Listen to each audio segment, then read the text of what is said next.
First of all, I'd like to thank all of you for being out here and supporting this type of event. It's very important for our youth to get involved in these type of critical events and topics in our nation. I'd like to thank Andreas for showing up. He's the other debater. He's a member of YAF. Thank you very much for coming. I'd also like to thank Shauna Weber. She's our moderator for today. I did choose her, so it's not biased. I know in the previous debate there was some confusion whether it was biased or not, so I'm the one hosting the event. I'm the one that did everything, all the preparation. I chose the moderator, so completely fair. Just for the record, just wanted to point that out. And once again, thanks for everyone being here. Now we're gonna have the moderator tell you guys all the rules for us and the debate in general. Thank you so much for being here.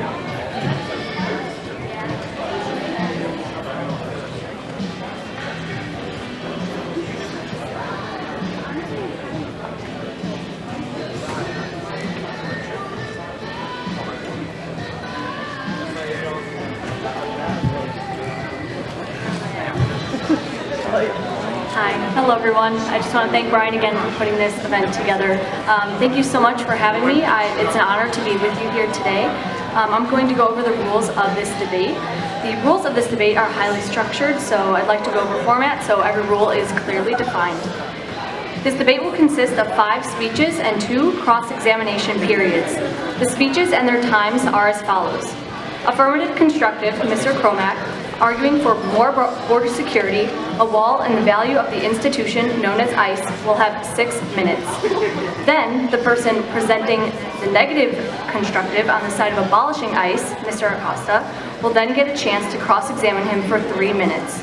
The negative will then begin his negative constructive, in which he has 7 minutes to speak.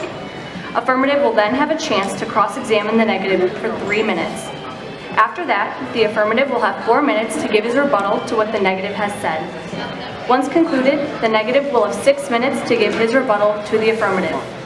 The affirmative will then have a rejoinder of 3 minutes, at which the debate will end and he will be the last speaker. We try to keep our times in this debate. However, if people violate the rules of this debate, there are penalties for both sides. The affirmative or negative may not interrupt each other on individual speeches. If there is an interruption of any sort, each single interruption, either by affirmative or negative, the opposite side will be granted a 30-second extension to their speech as a penalty to the interrupter and to be respectful of the affirmative or negative speaker's time. I will still ring the bell at the same times I would regularly, but there are time extensions. I will ring it once and then tell the affirmative or negative. Affirmative or negative will get X amount of time additional because of X amount of additional interruptions, in which I will reset our timer and ring twice when that extension is complete. There is no warning for the extra time granted unless it exceeds a minute and a half for 3 interruptions, at which I will give them a warning when they are at 30 seconds. All other warnings will be within 1 minute of the time expired. As many of you who participate in debates know, time is gold.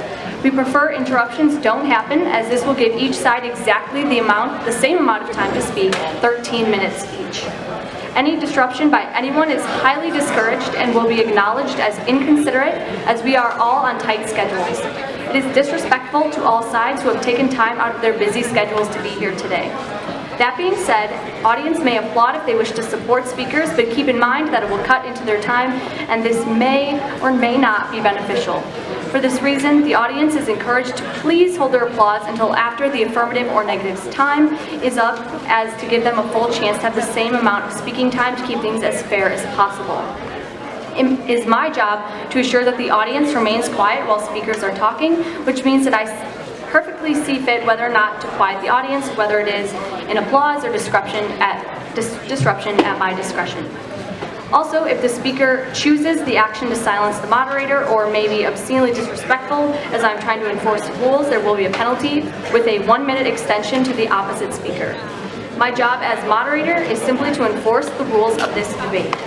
If I am being silent, that means that the speaker is violating those rules, and for any violation of the rules laid out, there will be consequences. If I am interrupting a speaker, it is to clarify the rules, to enforce the rules, or to help the speaker who is currently presenting their case. That being said, speakers are allowed to ask the moderator how much time they have before entering into their speech. We will concur with each other when the time starts to avoid any miscommunication over the starting of their times to be fair and have no false starts or lost time. Speakers may also call out interruptions and ask the moderator for 30-second extensions, to which, if there has been an interruption, I will say you have a 30-second extension. During cross-examination, affirmative or negative are encouraged to ask any question they deem fit. Whoever is doing the cross-examining and asking questions is leading the interaction. The cross-examiner must give the opposite side a chance to answer each question, but also have it within their right to say that they will move on to the next question at any time, provided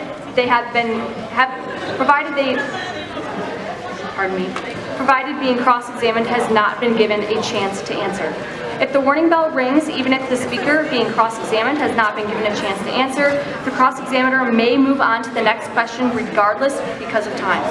This privilege is only given when the warning bell is rung in cross-examination. Cross-examiner can ask 2 questions in cross-examination before the speaker has answered, only if there are direct questions related. Cross-examiner may give background information to go into their question if they deem fit. However, if the cross-examiner decides to take more statements than questions, it is within my discretion to remind them that they must ask questions. If the affirmative or negative being questioned do not wish to answer a question, they have every right within their discretion to say that they will not answer, provided they have a reason that they believe is not on the topic, whether it is a red herring, etc. If they give a reason and state their reason, they are permitted not to answer a question. If they say they wish not to answer a question but do not give a reason, the cross-examiner may ask the question. If they have none, they may comment none. I will say noted, make a tally on the sheet, and the cross-examiner must move on. Neither side is forced to answer any questions that they don't want to. However, if no reason is given for every question or only 2 questions are answered in the 3-minute time segment, the cross-examiner, whether negative or affirmative, will be granted an extra 2 minutes to their individual closing remarks to gain back time that was wasted in respect to the cross-examiner and to our audience. The person being questioned must also answer at least 3 questions during this 3-minute segment to avoid this penalty. If 3 questions are answered, then there will be no penalty. This penalty will not take place if the cross-examiner has 3 questions or less. It is important that the audience notes that whichever speaker they support, it is detriment to both sides to interrupt. If you disrupt a speaker you do not agree with and the other speaker cannot hear what has been said, it will be impossible for him to rebut any points made. If the speaker on the opposite side sees a flaw with what is being said logically, it is beneficial for him to hear the point that is being made. It is hard to rebut what you cannot hear. And I ask the audience to be considerate of my personal time as well. Speakers are encouraged to take notes during speeches and may add questions to their cross-examination.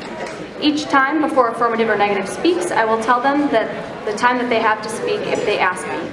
1 minute before the speaker is done, I will ring this bell once. When the time is expired, I will ring the bell twice. Speaker may finish his or her sentence, but in this case his, but if they continue too long, I will cut them off at my discretion. It should not take more than 5 minutes to finish their statement. When affirmative or negative are not speaking, they will sit down at this table. I will be seated right in between them. Once the time is expired, I will say affirmative or negative, your time is expired.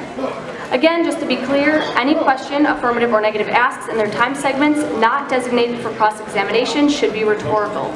Affirmative or negative should not have a back and forth except in cross-examination periods.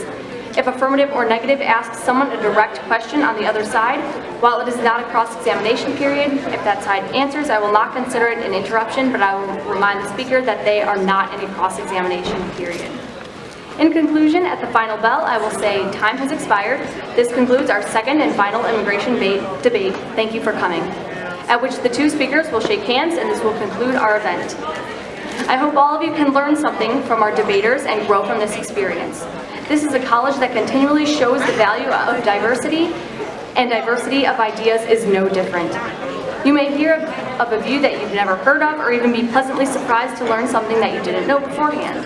So we all sincerely hope that everyone can benefit in their academic learning from this debate and grow in the dialogue and this conversation. And I, for one, as well as my fellow students, are proud to be a part of this process. Now, let's get this thing started. Our first debater will be Mr. Andreas Kromak on the affirmative side. This will be the affirmative case for This will be the affirmative case. You have 6 minutes affirmative. When time draws near, at 5, I will ring the bell. Andreas, please present your case.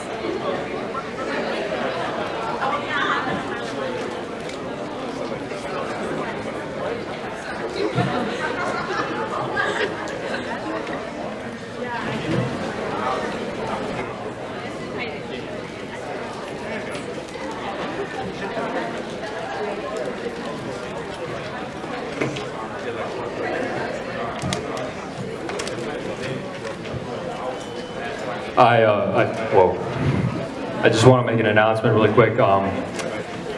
I did have an accident in the gym recently, and my back has been bothering me. I'm in a good deal of pain.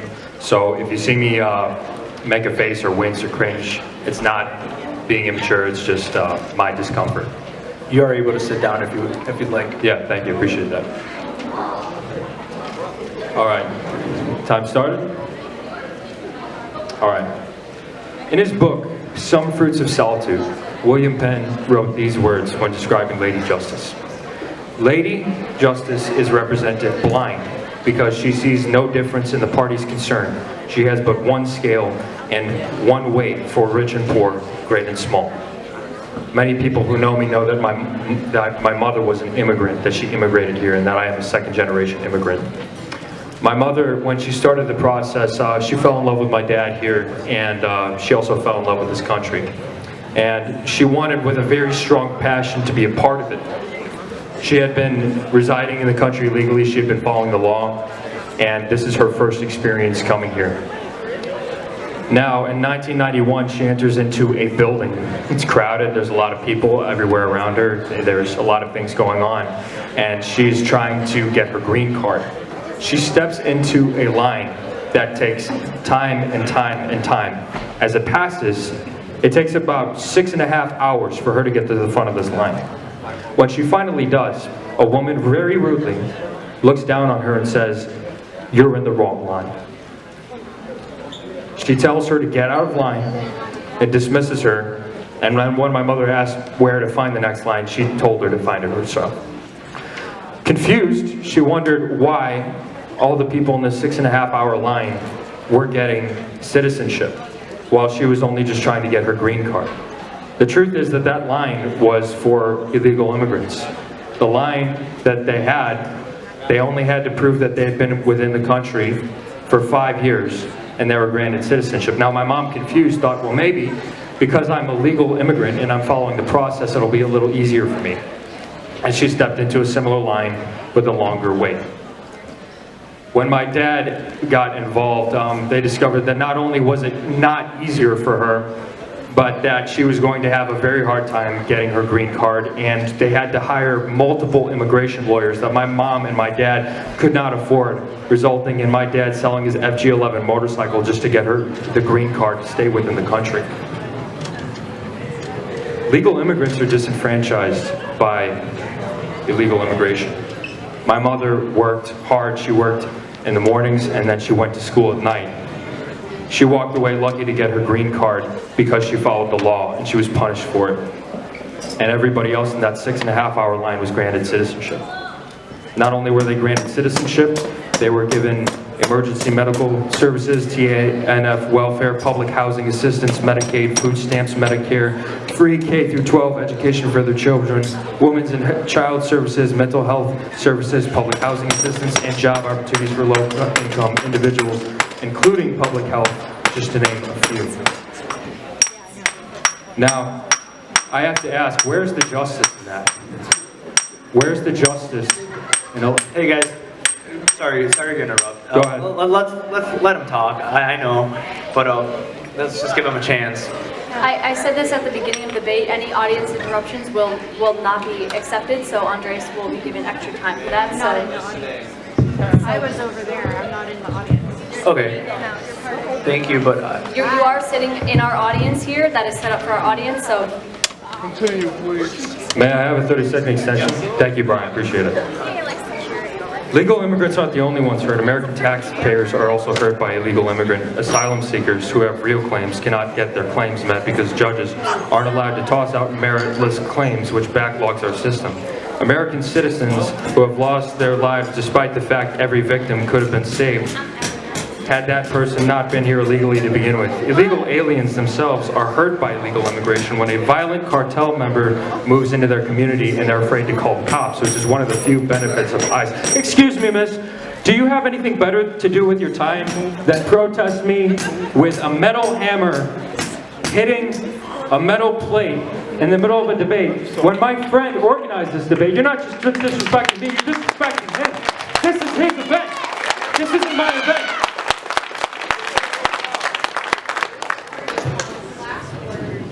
Go work in classwork. I'm in welding. I know classwork. Okay, can I have my time paused for a second?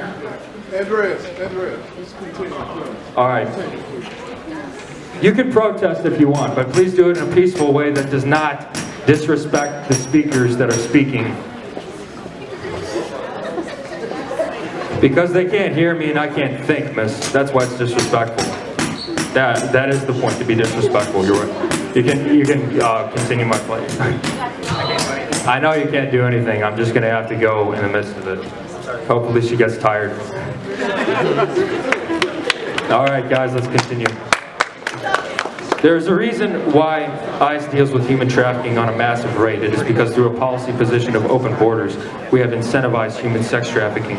At fiscal year 2016 alone, ICE arrested nearly 2,000 human traffickers and identified nearly 400 victims, many of them children, and work with non-government organizations to rehabilitate them into society.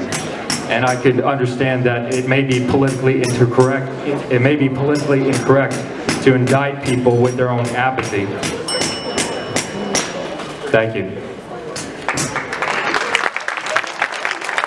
I have an extra 30 seconds. You have another minute. Another minute, okay. I have my first protester. I'm a little flattered, to be honest. So I have to ask, okay, so to get into the importance of ICE and Customs and Border Patrol, earlier within this same year in January of 2019, there was a truck seized by Customs and Border Patrol, and in this truck there were 254 pounds of fentanyl. That is enough to kill 1/6 of the United States population. 1/6 of the entire United States.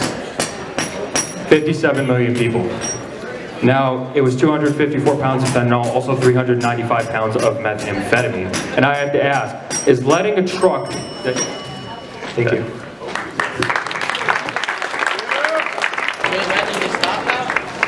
That's crazy. Hello, I'd like to apologize for this inconvenience as well. I promise it wasn't planned. It wasn't anything I had planned for this event. Definitely not something I'd like to see in this type of event. I think everyone should be heard, whether we disagree with each other's opinions. Okay, let me know when you want me to start. All right, so $25 billion. As shocking as this number seems, that's the amount of money needed in order to build 1,150 miles of the godly wall conservatives believe is necessary to secure our southern border. According to Liberty Viter, a professor of the practice of data science at the Olin Business School at Washington University in St. Louis, and an ambassador for the Royal Statistical Society, estimates this substantial amount of money to be the price of building this wall. This price comes from previous fence building done at the border in previous years. Therefore, if you adjust the current inflation to the price, the wall could easily go from $25 billion to $35 billion to pay for it at the least. In addition to that, the cost of maintenance can go as low as $150 million to $750 million per year. And as we all know, that money is not coming from Mexico today, tomorrow, or anytime soon. It's coming from hardworking Americans like you and me. The second problem of building this wall is that 60% of the border is privately owned land. This will not only bring consuming lawsuits, but an overstretch of the government's power to take the land of Native Americans and all the owners, and it would cost about $200 million to acquire the land. And in other words, the Magnificent Wall is also a magnificent waste of time and money. Now, let's look at why the wall is antiquated and not efficient to stop the flow of current, undocumented immigrants. Our government is always so quick to look at our southern border when it comes to immigration.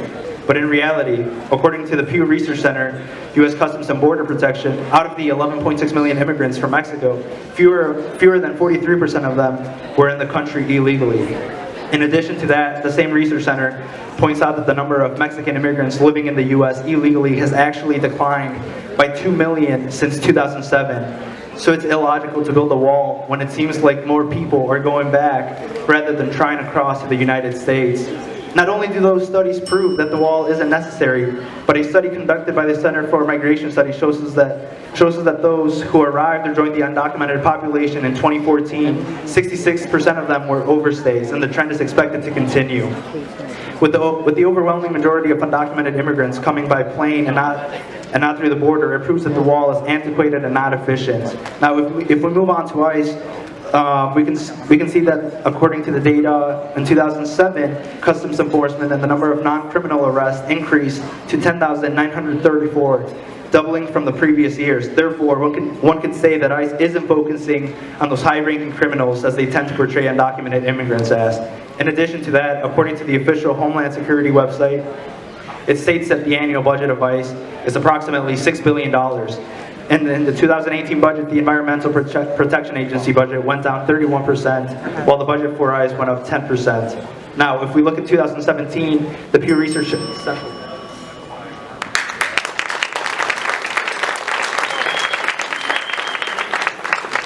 Cross-examination is over.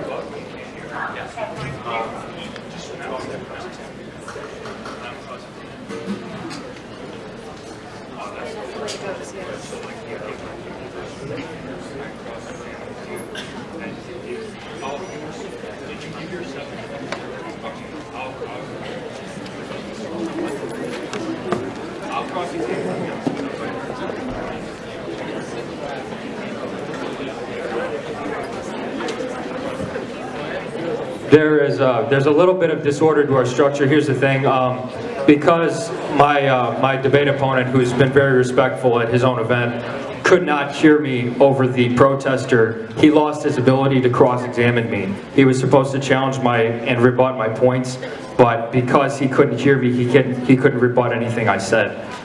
So we're actually going to have to switch up the structure. So I'm going to cross-examine him. Although I am a little riled up. Please be respectful, guys. My blood pressure's high enough, please. So yeah, so here's what we're gonna do. I'm gonna cross-examine you because I was able to hear some of your points. Then I'll speak again. I won't get extended time. I just lost the time. I'm gonna have to deal with it. And then you can cross-examine me after I speak the first time, okay? All right. So, Shauna, whenever you're ready, you can start the timer and I'll cross-examine you. Yeah, you can go to the podium. I really don't want to stand up. My back hurts. Thank you. Okay. But So to start with my first question, what is your goal in abolishing ICE? I'd say that in abolishing ICE, you would get rid of an agency that isn't fulfilling its main purpose, which is to keep our citizens safe. Given that most of the people they apprehend are not high-ranking criminals. And actually, I do have a study for this. If you look at the statistics of Homeland Security, you see that kidnappers, murderers, and sexual assault people are 1% of all apprehensions made by ICE. So that's actually the very bare minimum. So when it comes to ICE saying that they're apprehending high-ranking criminals, that's a lie. Well, here's the thing, only 1% of sex trafficking is reported. So when you look at the 1% that is reported, you have to go by their own numbers.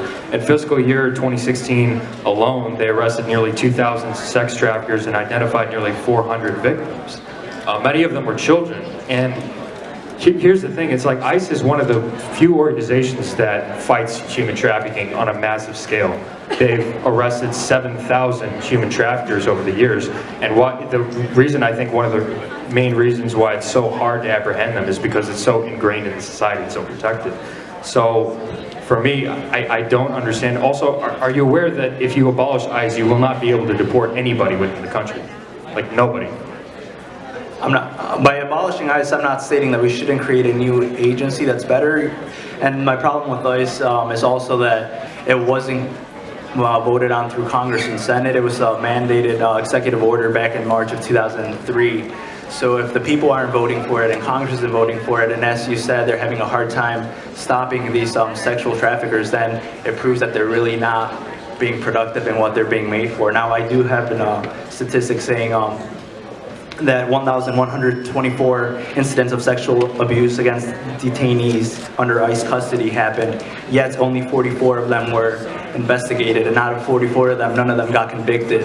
So it comes to show that there's corruption in our system, and if you have ICE abusing their detainees that aren't criminals, I think that's also a criminal act. Well, when you go into criminals, 90% of the people that ICE arrested were criminal detainees according to DHS. And then when you look at the 66% of them were criminal felons. One of the things that I wanted to ask you, don't you think it's a little scary if maybe we have somebody who comes into the country who wants to do harm? Because ICE has all the investigative records on them. If you get rid of ICE, if you get rid of them, essentially what you could do is you could have somebody from ISIS step into the country. You would not have any reports on them. You wouldn't have any investigative thing. You'd have no way to get them out. You'd have no way to arrest them. And not only that, but 40% of the people in 2010 were... That's okay, your time. Okay, that's my time. Would you like me to? So we're trying to work it out because of the disruption. It's disrupted the whole process. You can cross-examine. Well, you might want to let me speak first because you can't. It's going to be really hard to cross-examine me if you didn't hear anything I said. I've heard Okay. That's not a majority of my speech. That was like 2 minutes. So yeah. I'd like to speak again. Go ahead. I'd like to speak. You realize if you interrupt me and he can't rebut anything I say, that he's cross-examining and it's going to go bad. You know that, right? You don't care? Okay. How long? I don't know. I'm debating right now whether or not I should make the debate longer or whether or not I should just leave, considering I'm not going to be able to speak. I understand that you've worked really hard, and I respect you for that. And I know, but if I can't speak, it's not really much of a debate. Move on to the rebuttal. It's hard, man. I'm in pain, and I'm getting protested. I heard you speak, so I can rebut. Okay, I'll go on to my first rebuttal. Yeah, all right. So you can start the time when you want. So according to the Malia Zimmerman report,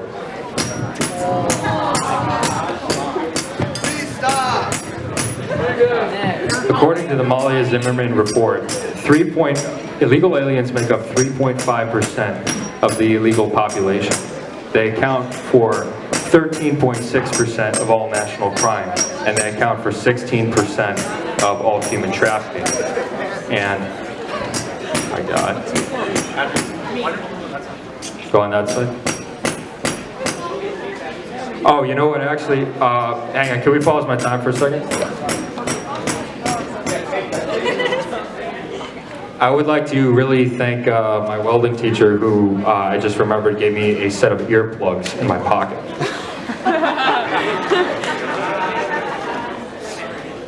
No, I'll use the earplugs.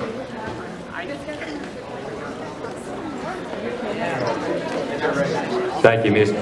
Mies is the guy who debated me before. I highly respect him. He's a good guy, and I'm glad that he's here as well. Right, Andreas, because of that interruption, you'll be granted another 30 seconds. I don't know if it's long enough. Go ahead. According to the widely cited Malia Zimmerman report, illegal immigrants make up 3.5% of our population. They commit 13.6% of all national crime and 16% of all human trafficking offenses. Now, this report borrows heavily from the DOJ. It also borrows heavily from the U.S. Sentencing Commission. There is a reason why ICE deals with human trafficking on a massive rate. It is because through a policy position of open borders, we have incentivized human sex trafficking. In fiscal year 2016 alone, ICE arrested nearly 2,000 human traffickers and identified nearly 400 victims. Many of them were children, and they worked with non-government organizations to rehabilitate them into society. In 2010, what ended up happening is, of the reports of the DOJ, 40% of the criminal aliens arrested were arrested for terrorist organization ties. ICE was formed in 2001. It was formed because it only took 17 hijackers to get into our nation legally They violated the terms of their visas, but because we had no investigative reporting, we didn't have DHS and we didn't have HSI, Homeland Security Investigations, which functions primarily under ICE. We had no records on these people. If we had records on these people and we had an organization like ICE and we had people who were looking into violated visas and we could find that they were being trained in South Florida to fly planes into our buildings, there's a large chance that we could have gotten them before 9/11 took place. That's the whole argument for ICE.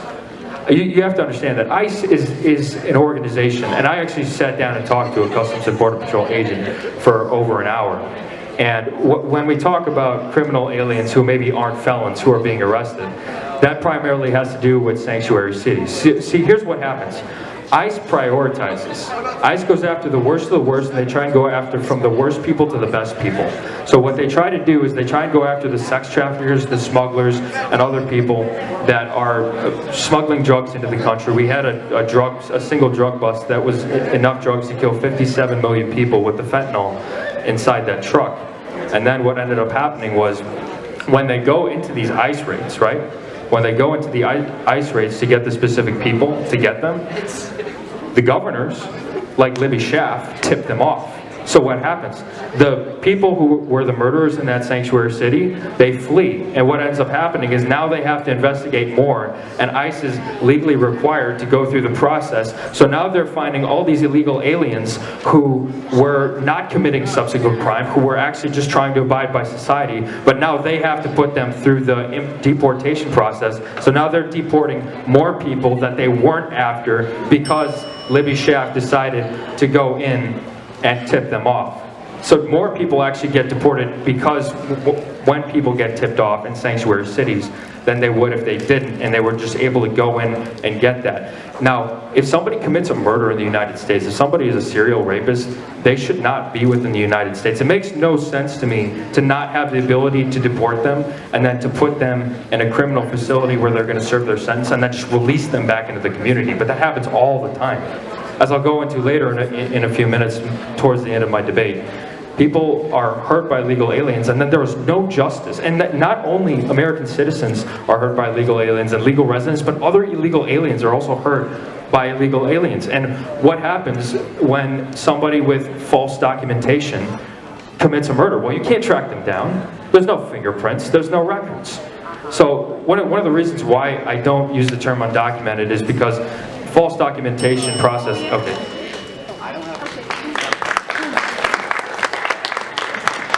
All your information.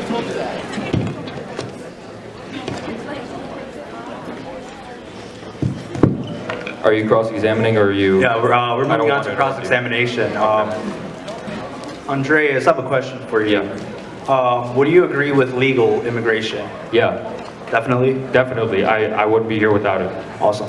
What do you think is the main reason that a lot of people come here the wrong way, illegally? Because they're incentivized by our welfare state.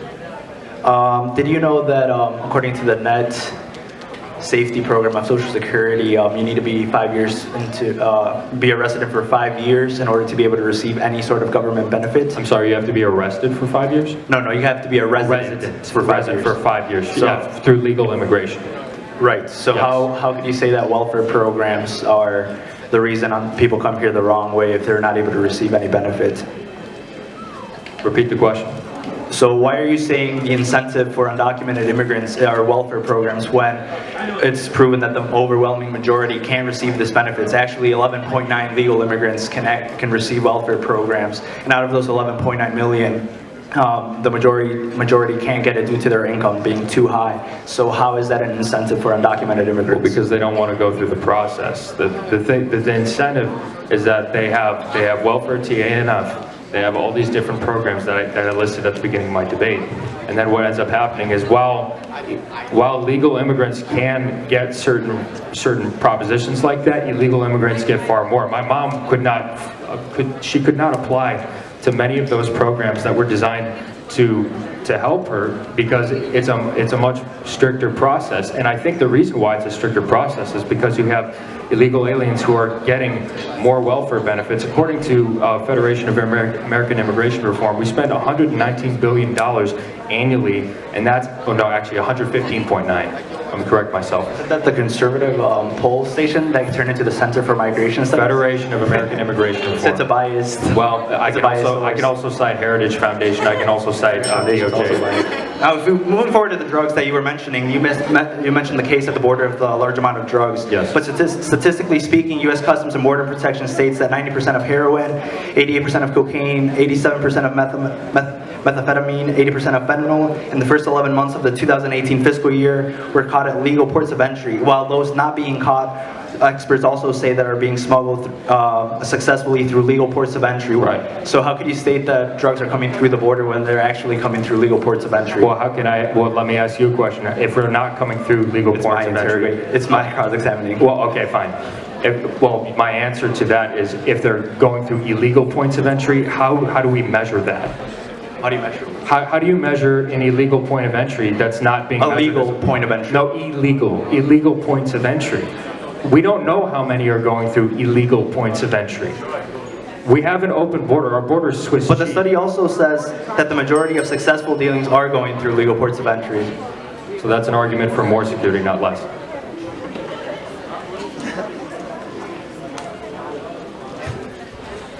So whose time is it now?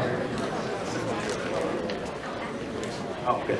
So as we can see, the statistics say that drugs aren't a problem of going through open borders. They're actually going through legal ports of entry, giving the majority, or 90%, nearly 90% of all drugs are going through legal ports of entry. I think the problem we need to address is the corruption going on at the border. Whether the corruption is going on, allowing the drugs to come in, or better train our officials. Another point I'd like to make is that you mentioned that Democrats are always for open borders, but a lot of I didn't say that. you said we thrive off open borders. No, it's bipartisan. I never said it was only Democrats. Well, I said current Democrats. well, in your last debate, you did say that we were for open borders, which is actually false. Democrats supported the bill that provided a path to citizenships for dreamers. In return, they would deploy the most practical and effective technology at the border, as well as providing $10 million in grants annually for various border security activities. Now, as me, myself, being more liberal, I have better solutions to the border rather than a wall. One of those solutions would actually be, give me 1 second. Would be the radars that give the ability to have less agents survey less areas at one time. The radars look at our border 24/7 and detects movement again, so agents could go and check it out. The Morpho video investigator flags the faces of people crossing the border. If they're seen more than one time at the border, they can process the data, 500 hours of data in 10 hours, so it speeds up investigations. Something a little more advanced than a antiquated wall. Holograms that help out our agents at our border. They're 3D holograms that put out maps of the actual border so they know where they're going and they don't get lost, because a lot of the agents don't know the full area, the full border. Another one is an underground seismic signal detector, which detects when people are building underground holes to cross the border. So instead of spending that much money on a wall, we could use it in effective systems. That we live in the 21st century. That's all full of technology. So let's use that money wisely. Now going to the facts of the wall, a lot of you also compared our wall project to the Israeli project of their wall, saying it was 99% effective. Except there's a couple differences between their wall and our wall. One of the huge differences is that there's 3% of the wall is made out of concrete and the rest is barbed wire. We're arguing for our current administration is advocating for a full concrete wall. Therefore, it's not the same. And in regards to that, a lot of Palestinians get killed if they're found living in Israel. So rather than not being able to cross the border, it's their fear of not being able to live there and getting killed. Let's stay on topic. Therefore, if you're advocating for that, That's the reason the Israeli wall is so successful. So no, it's not the same. And if you look at the characteristics of their wall, it's all flatland in Israel, while we have the Rio Grande in America and on our borders. So it's illogical to build that wall. Now, you said you love legal immigration, yet conservatives always tend to be against legal immigration and stop legal immigration, reduce legal immigration. With our current administration, the refugee admission cap lowered to 18,000, while 25.6 million refugees are looking for asylum. That's the lowest it ever has been since 9/11. So clearly they're not for legal immigration. They ended the designation of temporary protection status for nationals of Haiti, Nicaragua, and Sudan, even though they're the lowest crime nationalities in America. A federal judge blocked the green cards policy, denying green cards to adult children and extended relatives of current green card holders. So that reduced green cards from 1 million to 638,000 in its first year. That would reduce it. Ending the diversity visa lottery limits the permanent residency to 50,000. March 6th of 2017, Trump executive order to ban refugees for 120 days. All of these people being here legal, yet it seems like conservatives are always against immigrants, whether they're legal or not. It looks more like an issue of race when it comes to the current administration calling shithole nations shitholes. And then you have a president advocating for H-1 visas, only giving it to high-ranking, high-skilled paying individuals, yet at his Mar-a-Lago hotels, he filed for visas for his cooks and his dishwashers. So the hypocrisy is there. Now, if you want to look at the racism there is in the process and the corruption, you can look at the presidential bid when he said that Mexico isn't sending their best, they're sending their worst, they're sending rapists, they're sending criminals, they're bringing drugs. And he said, I assume some are good people. So in general, he's saying that we're all bad people, and that's not true. The facts prove it. The facts prove that we're clearly not rapists. The majority are not rapists. The majority are not bringing drugs. The majority of us are being successful and productive in our nation. Undocumented immigrants bring $1.3 trillion to our nation. Undocumented immigrants bring $12.1 billion in tax. Yes, they do pay tax. That's very ignorant for anyone to say that undocumented immigrants don't pay tax, because they do. They can't be under any welfare because they don't have a Social Security. The Social Security safety net is they have to be a resident for 5 years. So for anyone to say that undocumented immigrants are benefiting from our welfare programs, they're getting paid, getting to live by the government, is false. It's a simple lie. It all comes down to race, social economics, and they don't want people from Latin America. You heard it from the president. He says that the problems are only coming from Latin American countries, including Mexico, El Salvador, even though MS-13 started from El Salvador to LA, Los Angeles. That's America. And yet now they want to send all their problems back to another country that already has enough problems of their own. That's ridiculous. Now, if you look at the mass deportation, the gross domestic product. That's your time. My bad. Thank you guys. You're good. You're good. Supposed to have 7 minutes the first time I spoke. So I spoke for round 3 because there was confusion with all the interruptions. So I'm going to finish my what I'm advocating for. So here we go.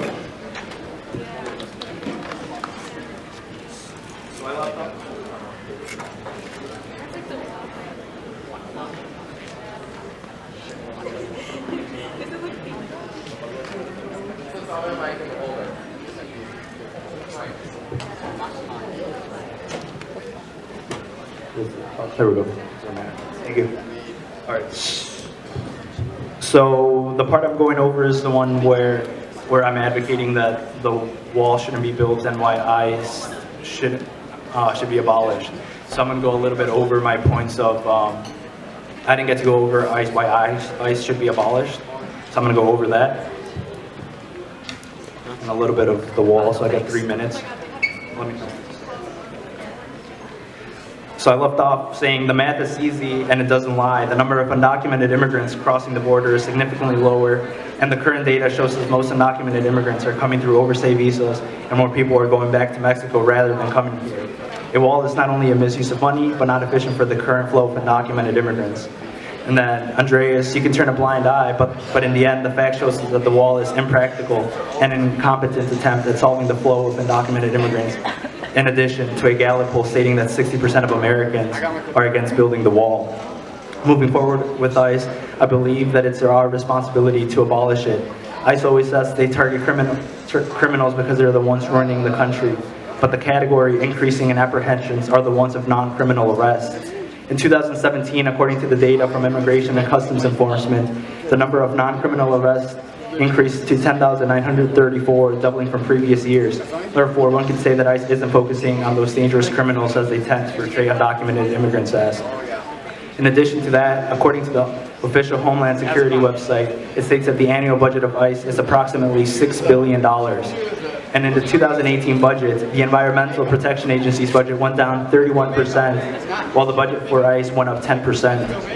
Now, if we look at the year 2017, the Pew Research Center states that under Obama, as conservatives always love to brag, Obama deported a lot of people. A total of 143,470 undocumented immigrants were apprehended by ICE. And doing the math, that would mean that for every apprehension ICE made, they used approximately $42,000. Basing my calculations off the $6 billion budget they get a year. I don't know about you, but I think it would be a lot more beneficial to use those $6 billion for 143,470 small businesses and give each one $42,000. And simple economics would show us that our economy would thrive if we did anything like that. With those $6 billion, instead of using it in a program like ICE, which was mandated through an executive order back in March of 2003, not voted by the people or Congress to prevent acts of terrorism, we could use that money to create time-efficient application processing with better vetting systems so people won't abuse their visas and overstay, keeping in mind that the time to become a legal citizen is set 13 years, not 6 hours, not getting in another line for another 6 hours, but waiting 13 years. Furthermore, many might say that ICE is needed to prevent violent crime to secure the safety of our loved ones, as I care about that as well. But the truth of the matter is that out of all the ICE arrests, sexual assault, kidnapping, and homicide each made up 1% or fewer of both pending charges or prior convictions of these undocumented immigrants, as the Pew Research Center shows us. Therefore, I would have to disagree that ICE is fundamental to our safety, given they're not detaining high-ranking criminals as the current administration is making it out to seem. It's a simple tactic of fear-mongering that has unfortunately worked to put a negative stigma on immigrants in general. If we look at a poll in 2017, non-criminal arrests rose massively in regions of the country.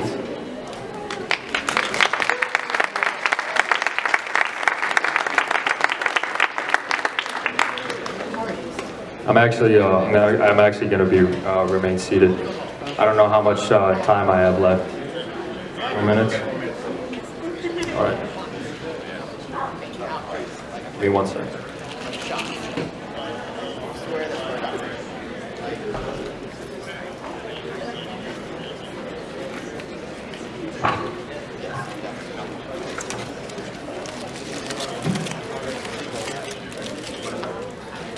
Give me 1 second.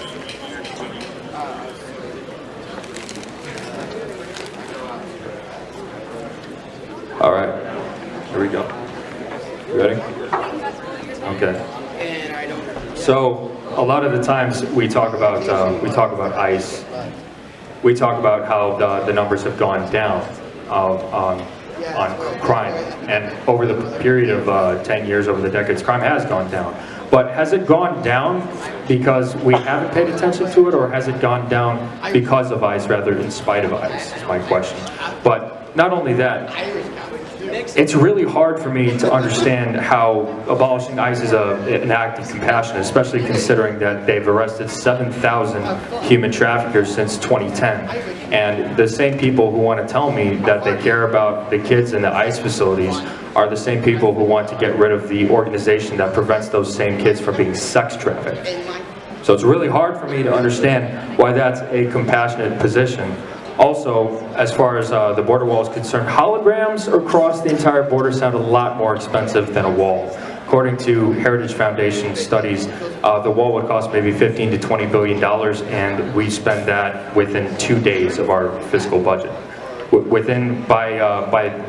the next 2 days, we will have spent enough to pay for the wall. But not only that, According to PolitiFact, in El Paso, illegal immigration dropped 72% in 1 year and 95% over the past 22 years after a border wall was facilitated. In Tucson, the sector dropped in their illegal immigration rates of 90%. But not only that, when talking about ICE, when we talk about murders and we talk about MS-13 and when we talk about people who are here illegally, like I'm glad we could reach common ground, Brian, that MS-13 is a terrible organization. They torture people and they behead people and they amputate hands. They're an awful organization, but if we abolish ICE, we won't be able to deport any of those people, and eventually what will end up happening is they'll just be released back into society.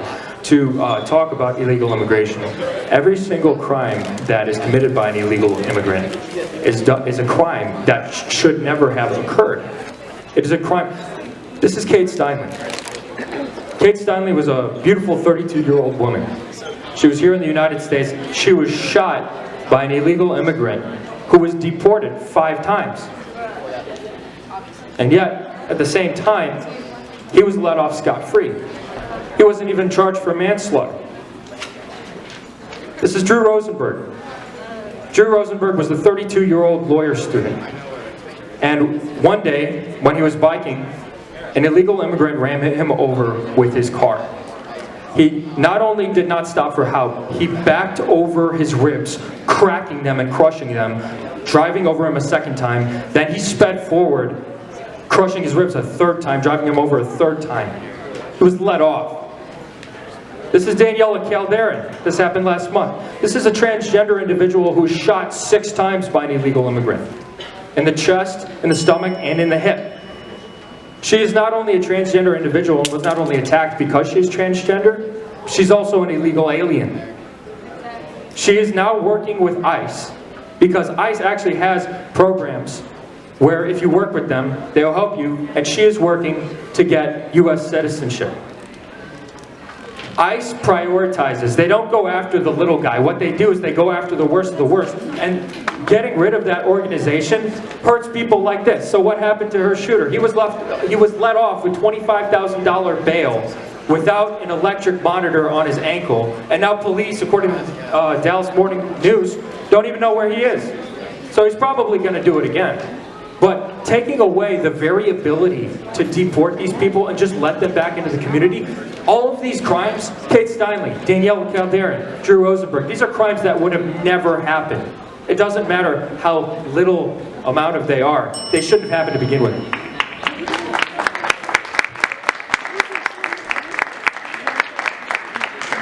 That was my rejoinder. I think that was the last segment. I'm sorry for the confusion, guys. That interruption screwed everything up. No, you got more talking time than me. I was interrupted. All right, guys. So that does conclude our events for today. Once again, I'd like to thank Andreas for joining us here. He has his opinions, I have mine. He has his data, I have mine. I think data was clear. That's up to you guys to choose what you guys think is right, what you guys think is true. And it's time for you guys to make your own investigation, your own research. Can I say something too? I want to thank Brian for inviting me to this event. I want to thank you also for being on my side. I think it's important to know that regardless of how many times we disagree, we are friends, by the way. We are good friends, and we do talk about this stuff all the time. I wish this event had gone a little smoother, but I want to thank you for defending me and giving me a chance to speak. So thank you. Can we give him a round of applause, guys? All right, that concludes. This will be the final immigration debate we do. So thank you all for coming. I appreciate your company. Thank you.